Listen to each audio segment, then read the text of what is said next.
రామ్ చరణ్ హీరోగా కన్నడ నటుడు శివరాజ్ కుమార్ కీలక పాత్రలో తెరకెక్కుతున్న పెద్ది చిత్ర నిర్మాణం శరవేగంగా సాగుతుంది. రామ్ చరణ్ 16వ చిత్రంగా సిద్ధమవుతున్న ఈ చిత్రంలో జాన్వీ కపూర్ హీరోయిన్ గా గ్రామీణ నేపథ్యంలో సాగే పవర్ఫుల్ యాక్షన్ ఎంటర్టైనర్ గా ఈ సినిమా రూపొందుతున్నట్లు సమాచారం. బుచ్చిబాబు దర్శకత్వం వహిస్తున్న ఈ సినిమాలో కన్నడ నటుడు శివరాజ్ కుమార్ కీలక పాత్ర పోషిస్తున్న విషయం తెలిసిందే. శనివారం శివన్న పుట్టినరోజును పురస్కరించుకొని చిత్ర బృందం స్పెషల్ సర్ప్రైజ్ ఇచ్చింది. ఇందులో ఆయన లుక్స్ రివీల్ చేసింది. గౌరనాయుడు పాత్రలో ఆయన కనిపించనున్నారని చెప్పింది. ఈ సినిమాలో శివరాజ్ కుమార్ గ్రామ పెద్ద తరహా పాత్రలో కనిపించనున్నారని సమాచారం. వాస్తవ సంఘటనల ఆధారంగా ఫిక్షనల్ కథలో ఈ సినిమా తెరకెక్కిస్తున్నట్లు దర్శకుడు బుచ్చిబాబు ఇప్పటికే ప్రకటించిన విషయం తెలిసిందే. మైత్రి మూవీ మేకర్స్, వృద్ధి సినిమాస్, సుకుమార్ రైటింగ్ సంస్థలు సంయుక్తంగా నిర్మిస్తున్న ఈ సినిమా ప్రధానంగా క్రికెట్ బ్యాక్ డ్రాప్ లో ఉండనుంది. ఇక ఈ సినిమాలో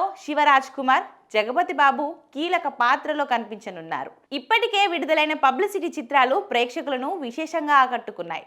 వచ్చే ఏడాది మార్చి 27న ఈ సినిమా విడుదల కానుందని ఇప్పటికే నిర్మాతలు ప్రకటించారు. ఇక ఈ సినిమాలో తన పాత్రపై నటుడు శివరాజ్ కుమార్ ఇటీవల ఆసక్తికర వ్యాఖ్యలు చేశారు. ఇందులో తన పాత్రకు చాలా ప్రాధాన్యం ఉంటుందని చెప్పారు. మొత్తం మీద మరో భారీ చిత్రంతో రామ్ చరణ్ అభిమానులను సందడి చేయబోతున్నారు.